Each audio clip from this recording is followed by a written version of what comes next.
إن الله وملائكته يصلون على النبي يا أيها الذين آمنوا صلوا عليه وسلموا تسليما.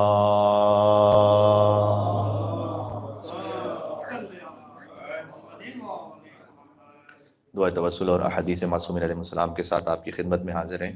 کوشش کر رہا ہوں کہ آج 14 وہ احادیث پیش ہوں کہ جو ہماری جانب سے اب تک بیان نہیں ہوئی، یعنی اب تک جو کچھ آپ کی خدمت میں مجالس میں اور محافل میں بیان ہوا ہے ان کے علاوہ مزید کچھ 14 احادیث کے جو ہماری معلومات میں اضافہ کر سکیں، ہمارے تزکیہ نفس کو بڑھا سکیں اور ہمیں قرآن اور اہل بیت سے مزید قریب کر سکیں. مل کے صلوات دیجیے گا محمد و آل محمد پر. اللہم صل علی محمد. سرور کائنات حضور مکرم ختمی مرتبہ صلی اللہ علیہ وآلہ وسلم نے ارشاد فرمایا ہے اللہم صل علی محمد وعلی محمد. حضور نے فرمایا کہ باپ اپنی اولاد کو سب سے بڑھ کر کیا دے سکتا ہے. یہ ایک سوال ہے. ظاہر ہے کہ جو پراپرٹی ہے، جو ایسٹس ہیں، وہ تو سب کچھ اولاد میں تقسیم ہوتا ہے، لیکن سب سے بڑھ کر کیا دے سکتا ہے. اس سلسلے میں کچھ حدیثیں آپ کی خدمت میں پڑھوں گا جو حضور نے فرمایا کہ کیا دے سکتے ہیں آپ. فرمایا باپ اپنی اولاد کو ادب سے بڑھ کر کوئی شے میراث میں دے ہی نہیں سکتا. ایک مل کے صلوات بھیجیے گا سب سے پہلے ختمی مرتبہ صلی اللہ علیہ وسلم.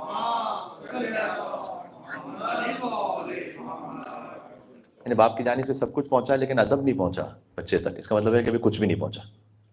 اچھا، ادب کئی اقسام کا ہے. سب سے پہلے خدا کے مقابلے میں ادب، رسول اللہ کے مقابلے میں ادب، اور بزرگوں کے سامنے ادب. اللہ کے سامنے ادب کیا ہے؟ اس کی مثال ہمیں ایک دعائے کمیل میں مثلا ایسے ملتی ہے کہ مولا کائنات نے فرمایا کہ لئن ترکتنی ناطقا، پروردگار اگر تو نے مجھے بولنے کی اجازت دی میدان محشر میں، لأزجن الیک ضجیج العاملین بین اہلھا ضجیج العاملین، تو میں اہل محشر کے درمیان تجھے ایسے پکاروں گا کہ جیسے امید رکھنے والے اور فریاد کرنے والے پکارتے ہیں. ڈائریکٹ مولا علیہ السلام نے نہیں کہا کہ میں تجھے پکاروں گا، اگر تو نے اجازت دی اور بولنے دیا تو میں پکاروں گا.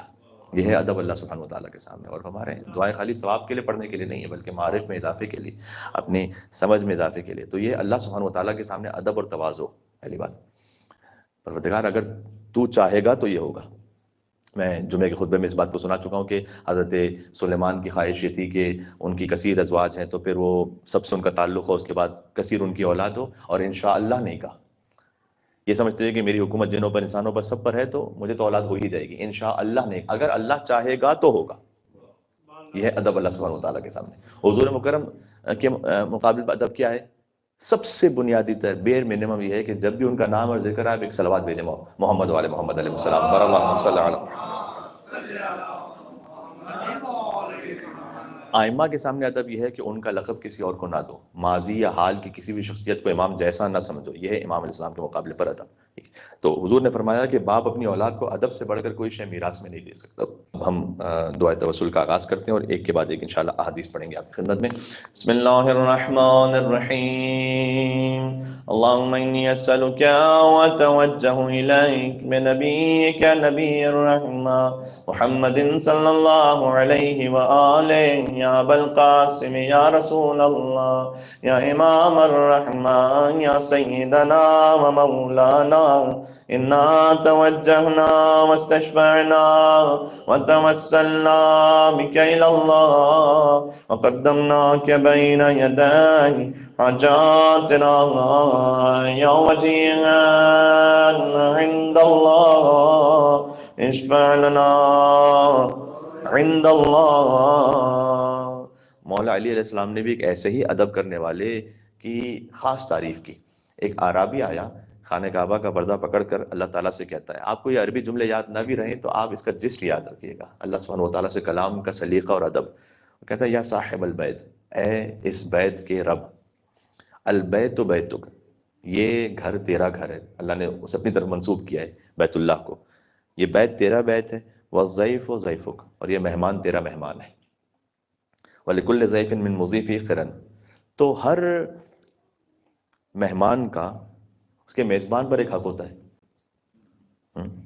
جب آپ کسی کے مہمان بن کے جاتے ہیں تو انسان ایک حق سمجھتا ہے کہ اچھا بھائی میزبان اپنے طور پر جتنا ہو سکے خدمت کرے گا. تو پروردگار یہ بیت تیرا بیت ہے اور یہ مہمان تیرا مہمان ہے، اور ہر مہمان کا ایک حق ہے میزبان پر، اور یہ حق میں تجھ سے یوں طلب کر رہا ہوں فَاجْعَلْ قِرَايَ مِنْكَ اللَّيْلَ الْمَغْفِرَةَ، آج کے دن پروردگار میں تجھ سے یہ حق اس طرح چاہتا ہوں. اللہ سے کو اس طرح سے حق جتا نہیں سکتا، لیکن اس نے بات اس طرح سے کی کہ میں چاہتا ہوں کہ آج کے دن یہ جو تو مجھے حق ادا کرے مہمان ہونے کا، وہ کہ میرے سارے گناہوں کو معاف کر دے. مولا علیہ السلام دیکھ رہے تھے. مولا نے اپنے اصحاب سے کہا کہ اس کا کلام سنا، کتنا بہترین سے کلام کیا. اس کے بعد مولا نے کہا کہ اللہ اکرم من این یرد ضیفہ، اللہ اس سے زیادہ بہت کریم ہے کہ وہ اپنے گھر آئے ہوئے مہمان کو ویسے ہی رد کر دے گا. جب تم نہیں رد کرتے تو اللہ کیوں رد کرے گا اس کو؟ فرض کیجیے مثال کے طور پر کہ آپ کیا ایک مہمان آتے کہا ایک گلاس پانی دیجیے گا، آپ کے لیے ممکن بھی آپ کہیں گے کہ نہیں میں کیوں دوں گا پانی، تو کبھی ہو ہی نہیں سکتا، سوچ ہی نہیں سکتے. تو اللہ سبحانہ و تعالیٰ کے پاس اگر کوئی مہمان بن کر گیا ہے اس کے گھر پر، تو اللہ کی قدرت میں کیا نہیں ہے.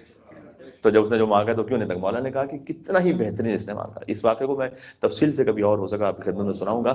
یہ پہلی شب کا واقعہ تھا. اس کے بعد دوسری شب میں وہ آیا، اس نے ایک اور طریقے سے اللہ سبحانہ و تعالیٰ کو پکارا. تیسری شب میں آیا تو ایک اور طریقے سے پکارا. لیکن دعائے توسل کا وقت چونکہ محدود ہوتا ہے تو آج میں نے خالی پہلی شب کا واقعہ آپ کو سنایا. ایک مل کے صلوات بھیجیں مولا کائنات امیر المومنین علی بن ابی طالب علیہ السلام پر.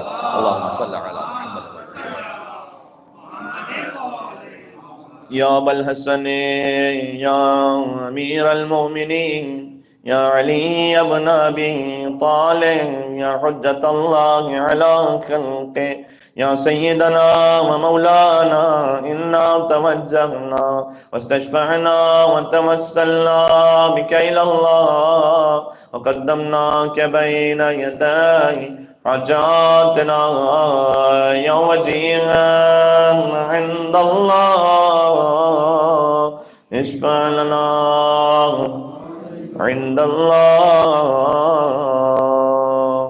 بی بی فاطمہ الزہرا سیدۃ النساء العالمین سلام اللہ علیہا کا ایک انتہائی لطیف اور اللہ سبحانہ وتعالیٰ سے قریب کر دینے والا قول ہے. وہ یہ کہ بی بی نے فرمایا کہ سخاوت، آپ سوچیں ایک تشبیہ دی ہے، سخاوت ایک درخت کی طرح ہے جو جنت میں ہے. ہر درخت کی شاخیں ہوتی ہیں نہیں. بی بی نے فرمایا کہ اس سخاوت کے درخت کی شاخیں اس دنیا میں ہیں. کسی بھی ایک شاخ کو پکڑ لو اور اس کو تھام کے رکھو گے تو یہ شاخ تمہیں اس درخت تک پہنچا دے گی جنت میں. یعنی کہیں آپ کے لیے اگر موقع ہے یونیورسٹی کا تو سب سے پہلے آپ اپنے اعزا اقربا میں دیکھیں، اپنے قریبی عزیزوں میں دیکھیں، مومنین میں دیکھیں. تو فرمایا کہ اگر کوئی اس سخاوت کی شاخ کو تھام لے گا، بیوی نے فرمایا کہ اسے لٹک جائے گا یعنی لپک جائے گا، تو یہ شاخ اسے بالآخر اس جڑ تک پہنچائے گی. وہ جڑ جنت میں انشاءاللہ. سید نساء العالمین سلام اللہ علیہ کا یہ فرمان ہے. انہی کے نام سے توسل کرتے ہیں کہ اللہ سبحانہ و تعالیٰ ہمیں اس سخاوت کے ادب کے ساتھ جو آگے آئے گا ایک حدیث میں توفیق عطا فرمائے کہ جو اللہ سبحانہ و تعالیٰ نے ہم سے چاہا ہے. سخاوت فقط مال کی نہیں ہے، میں نے آپ سے کئی مرتبہ عرض کیا ہے، سخاوت کبھی آبرو کی بھی ہے، علم کی بھی ہے. جو کچھ اللہ تعالیٰ نے آپ کو عطا کیا اس کے ذریعے سے آپ کسی کی مشکل کو حل کر سکتے ہیں، کیجیے اس کی مشکل کو حل انشاءاللہ. یا فاطمۃ الزہراء یا بنت محمد یا قرۃ عین الرسول یا سیدتنا و مولاتنا انا توجہنا واستشفعنا وتوسلنا بک الی اللہ وقدمناک بین یدی حاجاتنا یا وجیہۃ عند اللہ اشفعی لنا عند اللہ. قرآن میں دو جگہ پر ایک آیت ہے جس کے بارے میں امام حسن علیہ السلام نے سوال کیا اپنے بابا مولا علی علیہ السلام سے. اس کا تعلق سخاوت سے بھی ہے لیکن اصل میں نفس کے لالچ سے ہے، ٹھیک ہے نا، جس میں کبھی کبھار مبتلا ہو جاتے ہیں. مجھے یقین ہے کہ آپ میں سے ہر ایک کہیں نہ کہیں کوئی نہ کوئی چیریٹی تو کر رہا ہے، لیکن کبھی کبھی جو نفس کے لالچ میں مبتلا ہوتے ہیں اس کی کیا امام علیہ السلام نے ایک ڈیفینیشن بیان کی کہ کہیں ہم میں تو وہ نہیں ہے.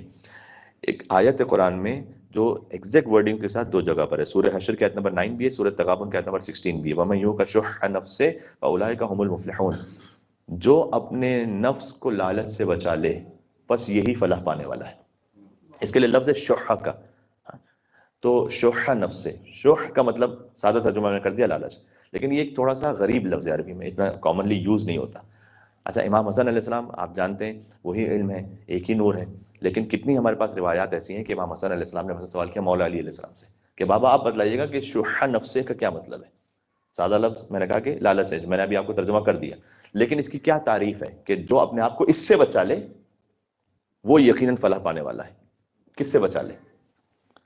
مولا علی علیہ السلام نے جواب دیا کہ اس کا مطلب یہ ہے کہ اگر کوئی انسان یہ سمجھے جو اس کے پاس ہے اس میں بڑائی سمجھے، اور جو اس نے انفاق کر دیا اس کو تلف شدہ سمجھے کہ یہ تو گیا. جو اس سے اپنے آپ کو بچا لے وہ فلاح پا جائے گا. بات سمجھ میں آئی آپ کو؟ دو کیفیتیں ہوتی ہیں. ایک ہے کہ جو میرے پاس ہے اس میں میری بڑائی ہے، اگر کوئی یہ سمجھے، تکبر میں آئے، یہ سب کچھ ہے میرے پاس. اور پھر جو دے دیا وہ کہے کہ یہ تو گیا، اس کو سمجھے تلف ہو گیا، یہ تو ہاتھ سے نکل گیا بھائی. جو اس کیفیت سے اپنے آپ کو بچا لے فَأُولَٰئِکَ هُمُ الْمُفْلِحُونَ. مولا علیہ السلام نے جواب دیا امام حسن مصطفیٰ علیہ السلام سے، اس لیے میں نے امام حسن علیہ السلام کے توسل میں سے پڑھا کہ وہ یقیناً فلاح پانے والا ہے. اچھا، فلاح کا جو لفظ ہے مولا علی سے ایسا جڑا ہوا ہے کہ جب امیر المومنین دنیا میں تشریف لائے تو قد افلح المومنون تلاوت فرمائی تھی سورہ مومنون کی، یقیناً مومنین فلاح پا گئے. یہ ذات علی بن ابی طالب علیہ السلام ہے. تو علی سے بڑھ کر فلاح و نجات کا تصور کون بتلا سکتا ہے؟ ماشاءاللہ ایک پنجتن پاک پر مل کے صلوات بھیجیں. محمد و آل محمد علیہ السلام. اللہم صل علی محمد علی محمد. یا ابا محمد یا حسن ابن علی ایہا المجتبى یا ابن رسول اللہ یا حجت اللہ علی خلقہ یا سیدنا و مولانا انا توجہنا واستشفعنا وتوسلنا بک الی اللہ وقدمناک بین یدی حاجاتنا یا وجیہا عند اللہ اشفع لنا عند اللہ. ایک اللہ کا طریقہ ہوتا ہے کسی کو عذاب دینے کا، پتہ ہے کیا؟ اللہ اس کو تھوڑی تھوڑی سی نعمتیں دے کر بھی عذاب دیتا ہے. وہ کیسے؟ یہ امام حسین علیہ السلام نے فرمایا، آپ سوچئے گا. فرمایا امام حسین نے کہ پروردگار، ایک انسان ہوتا ہے کہ جو گناہ پر گناہ کر رہا ہے، اللہ اس پہ پھر بھی احسان پر احسان کر رہا ہے. کہ آہستہ آہستہ آہستہ اللہ تعالیٰ اس کو ایک ایسے مقام پر پہنچا دیتا ہے کہ پھر کسی کو منہ دکھانے کے قابل نہ رہے. اس کو کہتے ہیں استدراج. قرآن میں بھی یہ لفظ ہے اور حدیثوں میں بھی ہے. استدراج کا لفظ کہیں پر بھی آئے. استدراج ایک تو ہوتا ہے اللہ تعالیٰ ڈائریکٹ کسی کو عذاب ہو گیا، سزا ہو گئی. نہیں، ایک ہے سلولی اینڈ گریجولی یہ شخص اپنے انجام تک پہنچ رہا ہے جس کو خبر بھی نہیں ہے. یہ کیفیت ہے. یہ قرآن میں اس کا لفظ موجود ہے. امام حسین السلام نے فرمایا کہ پروردگار مجھے آہستہ آہستہ اس طریقے سے برے انجام تک پہنچنے سے بچا لے. میں نے کہا اس فتح کبریٰ کی منزل پر ہے، ہم اور آپ کیا سیکھ سکتے ہیں اس سے؟ آہستہ آہستہ پروردگار، ایسا نہ ہو کہ میں نعمتوں میں ایسا غرق ہوں کہ مجھے پتہ ہی نہ چلے کہ میں آہستہ آہستہ کس بدبختی کی طرف جا رہا ہوں. اللہ اکبر. اور کسی بلا کے ذریعے سے مجھے تنبیہ نہ کرنا. ابھی کیا ہوتا ہے، اللہ سبحانہ و تعالیٰ کسی کو جھنجھوڑتا ہے نا، اس کے کئی طریقے ہیں. ایک دفعہ اس کے دل میں الہام ہو جائے، وہ توبہ کرنے کی طرف وہ نہیں سمجھ رہا ہوتا نا، تو اللہ کبھی کسی شدید بلا میں مبتلا کر کے اس کو جھنجھوڑتا ہے کہ پروردگار اس طریقے سے مجھے تنبیہ نہیں کرنا. یہ ائمہ علیہ السلام کی آپ دعائیں دیکھیں جہاں ہمارا ذہن جاتا ہی نہیں کہیں پر، وہاں اہل بیت علیہ السلام نے اس کلام کے بارے میں گفتگو کی ہوئی ہے، اس موضوع کے بارے میں ہم کو ہدایت دی ہوئی اہل بیت علیہ السلام نے. اس لیے امام حسین نے ان الحسین مصباح الہدی و سفینۃ النجاہ، حسین ہدایت کا چراغ بھی ہے، نجات کی کشتی بھی ہے انشاءاللہ. سبحان اللہ.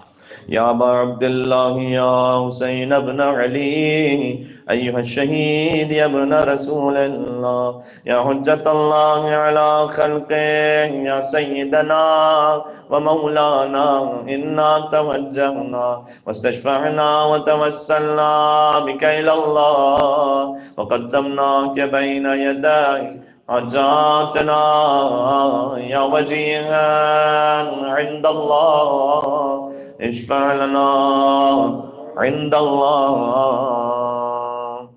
سوال یہ ہے کہ جب اس طرح سے بھی اللہ سبحانہ وتعالیٰ آہستہ آہستہ کسی کو ہلاکت میں مبتلا کر دیتا ہے، تو پھر کون سا مال ہمیں مانگنا چاہیے، کون سا رزق مانگے کہ جس میں عذاب نہ ہو بلکہ برکت ہو اللہ کی طرف سے؟ وہ ہمیں سکھلایا امام حسین کے بیٹے نے. صحیفہ سجادیہ میں امام زین العابدین السلام کا ایک فقرہ ہے، میں چاہتا ہوں تسلسل میں ایک گفتگو ہو نا. تو امام زین العابدین علیہ السلام کہتے ہیں پروردگار مجھے ایسا مال کثیر، یہ سب امام کے الفاظ ہیں، مال کثیر اور طیب اور اضافی. جب انسان کسی کے پاس اضافی ہوتا ہے نا اور وہ حلال سے ہے اور طیب بھی ہے تو وہ سکون قلب کے ساتھ زندگی گزارتا ہے کہ جتنا میری ضرورت ہے اس سے بھی کچھ اللہ سبحانہ و تعالیٰ نے اضافی دیا ہوا ہے. تو امام نے مانگا مال کثیر طیب، خالی کثیر نہیں، اس میں طیب و طاہر ہو وہ، اور اضافی. مجھے ایسا مال کثیر و طیب و اضافی عطا فرما دے کہ جو مجھے طغیان کی طرف نہ لے کے جائے، سرکشی کی طرف نہ لے کے جائے. سرکشی ہوتی ہے، دیکھیں گناہ کبھی کسی سے ہو جاتا ہے، سب غیر معصوم ہے. طغیان ہوتا ہے کہ کھلا کو اللہ کے سامنے اکڑ جائے. کھلی محفل میں وہ اس کو پرواہ ہی نہ رہے کہ مجھ سے حرام ہو رہا ہے، سب کے سامنے آئی ڈیم کیئر، ہوتے ہیں کچھ لوگ ایسے. ہاں تو جو طغیان کی طرف نہ لے جائیں. اور پھر امام نے فرمایا کہ ایسے ایک بزنس کی دعا، کئی ماشاءاللہ ہمارے سامنے مومنین تشریف فرمائے جو کوئی نہ کوئی بزنس کر رہے ہیں ماشاءاللہ تعالیٰ، آپ کے تجارت میں بھی برکت عطا فرمائے، ترقی عطا فرمائے انشاءاللہ سے. امام نے کہا مجھے ایسی نشو و نما پانے والی مبارک تجارت عطا فرما جو مجھے تیری یاد سے غافل نہ کر. یہ معیار ہے.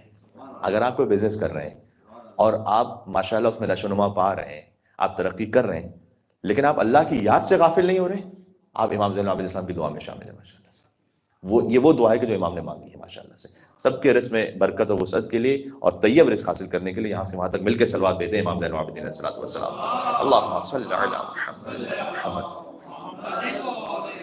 یا ابا الحسن یا علی ابن الحسین یا زین العابدین ایها السجاد یا ابن رسول اللہ یا حجت اللہ علی خلقه یا سیدنا و مولانا انا توجہنا واستشفعنا وتوسلنا بک الی اللہ وقدمناک بین یدی حاجاتنا یا وجیہا عند اللہ اشفع لنا عند اللہ. باقر علوم، چونکہ امام کا کبھی باقر علوم ہے تو لہذا ایک علم کے حوالے سے حدیث سناؤں جس میں ہماری زندگی کے لحاظ ایک اور پریکٹیکل اسپیکٹ ہے. امام صاحب نے فرمایا کہ عالم کس طرح سے ہوتا ہے. امام نے کہا عالم کے پاس گویا علم کی ایک ایسی شمع ہوتی ہے، وہ جہاں جاتا ہے انسانوں کو نور دے دیتا ہے. پہلی بات، جہاں جائے گا وہ کچھ نہ کچھ نور اس کی جانب سے آئے گا. اس کے بعد امام نے کہا تم کیا کرو؟ کہ پس جب تم اس کی شمع سے نور حاصل کرو تو اس کے لیے خیر کی دعا کیا کرو. یہ تم کرو. عالم وہ ہوگا کہ جو تمہیں نور دے گا، اور تم کیا کرو؟ جب اس سے کچھ نور حاصل کرو تو اس کے لیے خیر کی دعا کرو. یہ باقر علوم امام محمد باقر علیہ الصلوۃ والسلام کا ارشاد گرامی ہے ماشاءاللہ. ایک مل کے صلوات دیجیے گا محمد و آل محمد علیہ السلام. صلی اللہ علی محمد و آل محمد یا ابا محمد یا ابا جعفر یا محمد ابن علی ایها الباقر یا ابن رسول اللہ یا حجت اللہ علی خلقه یا سیدنا و مولانا انا توجہنا واستشفعنا وتوسلنا بک الی اللہ وقدمنا بین یدی حاجاتنا یا وجیہا عند اللہ اشفع لنا عند اللہ. صادق علیہ محمد علیہ السلام شاید فرماتے ہیں کہ ابھی میں نے رزق کی بات کی، امام نے کہا کہ وہ تجارت کی دعا مانگو کہ جو تمہیں اللہ کی یاد سے غافل نہیں کرتے، اس میں نشو و نما ہو، اس میں برکت ہو. اب امام یہ فرماتے ہیں کہ دیکھو 6 چیزیں جب تم دنیا سے چلے جاؤ گے نا تو وہ تم سے جدا نہیں ہوں گی، مرنے کے بعد بھی تم سے جڑی رہیں گی. ان پہ کام کرو. امام نے فرمایا پہلی وہ شے کہ جو تم سے ملحق رہے گی، مرنے کے بعد بھی تم سے جدا نہیں ہوگی، وہ اولاد جو تمہارے لیے استغفار کرتی رہے. اگر ایسی اولاد چھوڑ کے گئے جو تمہارے لیے مغفرت طلب کر رہی ہے، اس کا رشتہ تم سے جڑا ہوا ہے، وہ تمہارے لیے ثواب پہنچتا رہے گا. یہ ملحق ہوں گی اور جدا نہیں ہوں گی کا مطلب کیا ہے؟ اس کا اجر تمہیں پہنچتا رہے گا، کٹ نہیں ہو جائے گا. سبحان اللہ، کیا بات ہے. دوسرا امام نے فرمایا 6 چیزیں مجھے سنانی ہیں. فرمایا کہ وہ قرآن چھوڑ کر جاؤ کہ جس سے اور بھی تلاوت کرتے رہیں. مطلب کیا ہوتا ہے؟ ایک ہوتا ہے نا قرآن گھر میں، ایک امام نے مثال دی، اس زمانے میں قرآن اس طرح سے ہر ایک کے پاس ہوتے بھی نہیں تھے کہ جیسے آسانی کے ساتھ کسی نے جا کے کہیں سے خرید لیا، تو قرآن حاصل کرنا بھی ایک مشکل کام ہوتا تھا. تو بہرحال اگر آپ کے گھر میں جو بھی قرآن ہے آپ اس کی تلاوت کرتے تھے، آپ اس کو چھوڑ کے چلے گئے، تو اس قرآن سے جب آپ کی اولاد بھی تلاوت کرتی رہے گی تو آپ کو ثواب پہنچتا رہے گا. تیسرا فرمایا وہ درخت جو تم نے لگایا ہے جس سے لوگ کوئی فائدہ اٹھائے. چوتھا وہ کنواں جو کھودا ہے. امام نے اپنے زمانے کی مثال دی، کہیں بھی آپ نے پانی کا انتظام کیا، ہاں کہیں بھی آپ نے مثلاً کسی غذا کا انتظام کیا، یہ ساتھ رہے گا. ایسا صدقہ جو جاری رہے، کوئی ایسا کام، کوئی ایسی چیز کہ جو سٹاپ نہیں ہوگی، چلتی رہے گی انشاءاللہ. اس کو سوچیں کچھ آپ زندگی میں کم سے کم کچھ ایسا کر کے جائیں. یہ کبھی مال کی صورت میں بھی ہو سکتا ہے، علم کی صورت میں بھی ہو سکتا ہے. اور پھر فرمایا امام نے اگر کوئی اچھی سنت تم چھوڑ کے گئے جس پر عمل ہوتا رہے. اس کی کیا مثال ہے؟ مثال کے طور پر آپ کا طریقہ یہ تھا کہ جب بھی ویکیشنز آتے تھے آپ بچوں سے کہتے تھے کہ ادھر ادھر ٹریول پہ کیا جانا ہے، چلو امام حسین کی زیارت پہ چلتے. آپ نے یہ سنت ان میں ڈال دی. اس کے بعد ان کی بھی زندگی میں ہمیشہ یہ رہا کہ جب بھی انہیں موقع ملے گا وہ کہیں گے مولا کی زیارت پہ چلتے. یہ سنت آپ نے ڈالی، اس کا ثواب مرنے کے بعد بھی آپ کو ملتا رہے. بات واضح ہوگی، سمجھ میں آ گئی بات انشاءاللہ سے. کوئی اچھی سنت کہ جو آپ نے اپنے گھر میں رائج کر دی ہے اور وہ جاری رہے، جیسے مجلس ہوتی ہے، جیسے میں نے آپ کو زیارت کی مثال دی، جیسے کتنے مومن ہوتے ہیں کہتے ہیں بھائی رجب شعبان میں روزہ رکھنا ہے، اب ان کے ساتھ ان کے بچے بھی رکھتے ہیں. زبردستی نہیں، بچوں کو یہ زبردستی کر کے نہیں لے کر آئیے گا، لیکن آہستہ آہستہ خود ان کا دل جب موٹیویٹ ہو جائے، وہ خود اس کو جاری ساری رکھیں. تو آپ نے یہ سنت جاری کی تھی، وہ اب جاری ساری ہے نسلوں میں، اس کا ثواب پہنچتا رہے گا. ٹھیک ہے، ماشاء اللہ. یا ابا عبداللہ یا جعفر ابن محمد ایہا الصادق یا ابن رسول اللہ یا حجت اللہ علی خلق یا سیدنا و مولانا انا توجہنا واستشفعنا وتوسلنا بک الى اللہ وقدمناک بین یدائی حاجاتنا یا وجیہا عند اللہ اشفع لنا عند اللہ. زمانہ علیہ السلام پر جب درود السلام آتا ہے، جب ہم کبھی خطبے میں بھی پڑھتے ہیں کہ اللہم صلی وسلم وزد وبارک علی صاحب الدعوت النبویہ والصولۃ الحیدریہ والعصمۃ الفاطمیہ والحلم الحسنیہ والشجاعت الحسینیہ والعبادت السجادیہ والمعاصر الباقریہ والآثار الجعفریہ، امام موسیٰ کاظم کی والعلوم الکاظمیہ، امام موسیٰ کاظم کے علم کے وارث ہیں امام زمانہ علیہ السلام. یہ درود السلام آپ نے ہم سے سنا ہے بعض مرتبہ. اب امام السلام نے فرمایا کہ دیکھو عالم اور جاہل، اس سے ڈیل کیسے کرو. امام نے کہا کہ عالم کی عزت اس کے علم کی وجہ سے کرو اور اس سے تنازع سے بچو، ڈسپیوٹ میں نہیں جاؤ اس کے ساتھ. اور جاہل کی باتوں کو اس کی جہالت کی وجہ سے اہمیت نہیں دو، لیکن کچھ ایسا کام کرو کہ اپنے آپ میں جذب کر کے اسے علم کی طرف لے کر آؤ. یہ امام موسیٰ کاظم علیہ السلام نے فرمایا، جو کاظم الغیظ ہے، اس سے گزر کر جانے والے، اور علوم کاظمیہ. تو امام علیہ السلام نے فرمایا کہ عالم کی جو عزت اس کے علم کی وجہ سے ہوتی ہے، اور اس سے تنازع میں نہ جاؤ. جاہل کی بات اگر وہ کر رہا ہے اس کی اہمیت نہیں دو، یعنی اس پر عمل نہ کرو، اس طریقے سے نہ چلو، لیکن کچھ ایسا کام کرو کہ اگر اس کو جذب کر کے اسے علم کی طرف لا سکتے ہو تو لے آؤ. یہ خدمت ہوگی تمہاری ماشاءاللہ. یہ امام موسیٰ کاظم السلام باب الحوائج بھی ہیں. تمام حاجات کو مد نظر رکھتے ہوئے ایک صلوات بھیجیے گا امام موسیٰ کاظم علیہ السلام پر. اللہم صلی علی محمد و آل محمد.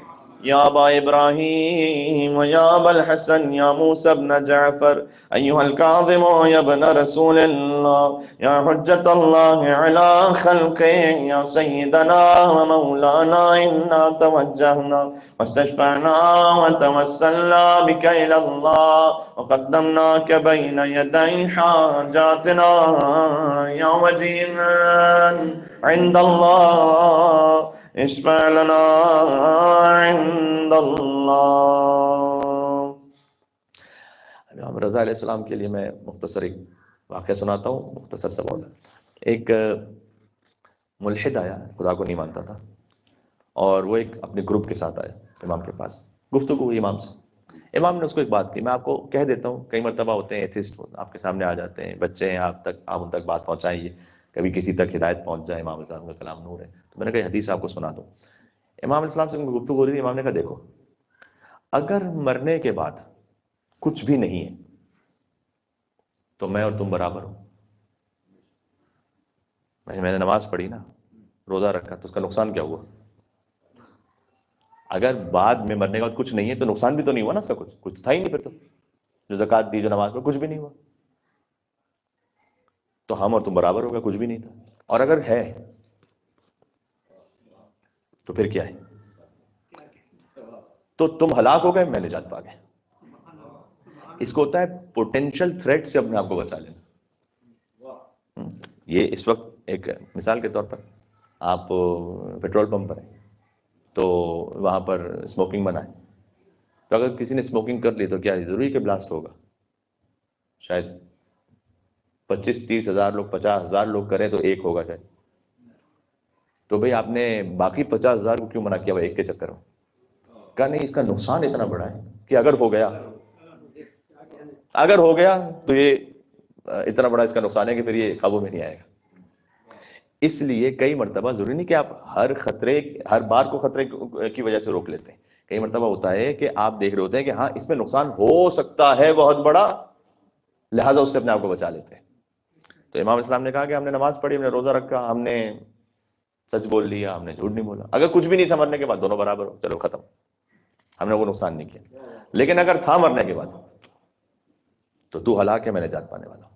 تو اب بتا کون سا راستہ اختیار کرنا ہے، جس میں 100% نجات ہے دونوں صورتوں میں، یا جس میں 50% بچ رہا ہے، 50% چاند سے ہلاکت کا. اب اس کو آپ اپنے الفاظ میں کسی بھی طریقے سے بیان کر سکتے ہیں. امام علیہ السلام کا کلام ہے. امام علی ابن موسیٰ رضی اللہ علیہ السلام کی زیارت کی توفیق کے لیے مل کے صلوات دیجیے گا. محمد علیہ محمد علیہ السلام. يا أبا الحسن يا علي بن موسى أيها الرضا يا ابن رسول الله يا حجة الله على خلقه يا سيدنا ومولانا إنا توجهنا واستشفعنا وتوسلنا بك إلى الله وقدمنا بين يدي حاجاتنا يا وجيها عند الله اشفع لنا عند اللہ. امام تقی الجواد علیہ السلام نے ایک اصول ہمیں دیا ہے. فرمایا کہ اگر کہیں پر کوئی برا کام ہو رہا ہو، ایک غلط کام ہو رہا ہے، آپ کہہ رہے ہیں بڑا اچھا ہو رہا ہے بھائی، ٹھیک ہو رہا ہے، کا تو سمجھ جاؤ کہ تم اس میں ڈائریکٹلی شریک نہ بھی ہو تب بھی تمہیں شریک لکھا جائے گا. کبھی ہوتا ہے نا کسی کے ساتھ غلط کام، آپ نے کہا یار ٹھیک ہے ہونے دو کیونکہ راضی ہو. امام اسلام نے کہا کہ اگر کہیں پر کوئی قبیح کام ہو، لفظ امام استعمال کیا، اور تم کہو کہ اچھا ہے، تو چاہے تم نے نہ بھی کیا ہو تب بھی تم شریک لکھے جاؤ گے. اس لیے کسی غلط کام اور قبیح کام کی تائید سے بھی اپنے آپ کو روک کے رکھو. یہ امام تقی الجواد علیہ السلام نے فرمایا. یا ابا جعفر یا محمد ابن علی ایھا التقی الجواد یا ابن رسول اللہ یا حجت اللہ علی خلقہ یا سیدنا ومولانا انا توجہنا واستشفعنا وتوسلنا بک الی اللہ وقدمناک بین یدی حاجاتنا یا وجیہا عند اللہ اشفع لنا عند اللہ. امام علی نقی علیہ السلام نے فرمایا، امام حضرت موسیٰ علیہ السلام کی ایک روایت سنائی کہ حضرت موسیٰ علیہ السلام ایک دفعہ خدا سے مناجات کر رہے تھے تو انہوں نے کہا کہ پروردگار اگر کوئی وضو کرے تیری خشیت کی وجہ سے، یعنی قربتاً اللہ کرے، وضو جو آپ سب باوضو تشریف فرمائے، اس لیے میں نے کہا ایک حدیث آپ کو اس پہ بھی سناؤں کہ تو اس کو تو کیا اجر دے گا؟ کہ جو میری قربت اور خشیت کی خاطر وضو کرتا ہے، میدان محشر میں آئے گا تو اس کی 2 آنکھوں کے درمیان ایسا نور عطا کروں گا کہ اس کی پیشانی جگمگا رہی ہوگی اللہ سبحانہ و تعالیٰ کے عطا کیے ہوئے نور سے.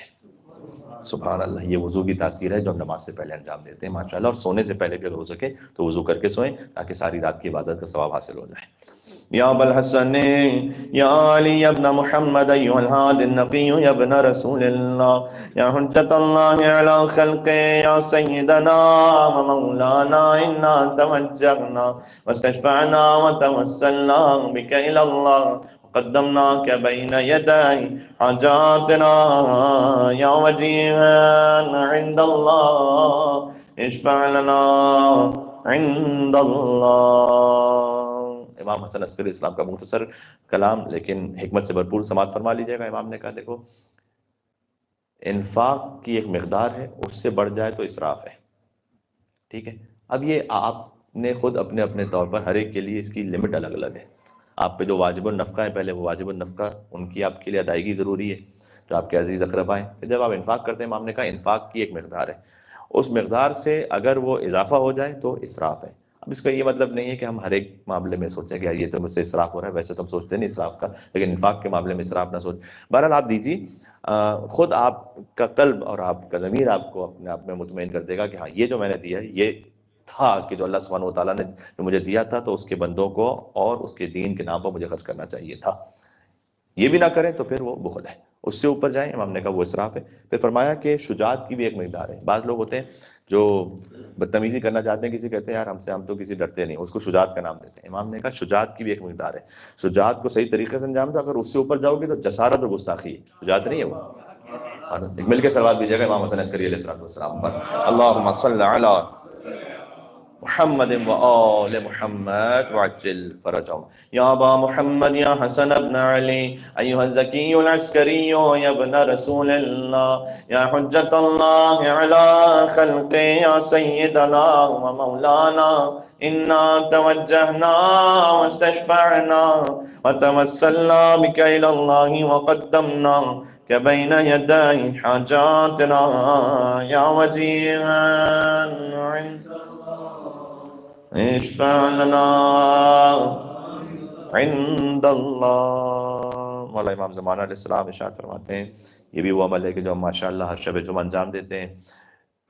فرمایا حسین کی زیارت شب جمعہ تمہیں یوم قیامت آتش جہنم سے امان عطا کرے گی۔ تو شب جمعہ جب پہنچے کربلا تو کیا ہی کہنا، اور جو نہ پہنچ سکے وہ دور ہی سے کم امام نے جو مقدار بتلائی ہے، کہا کہ اگر جا سکتے ہو تو زیر آسمان جاؤ، کہو دہنے بہانے دیکھو، یہ بھی اضافی آداب میں سے، اگر کوئی یہ نہ کر سکے تب بھی اس کی زیارت تو ہے اپنے مقام پر۔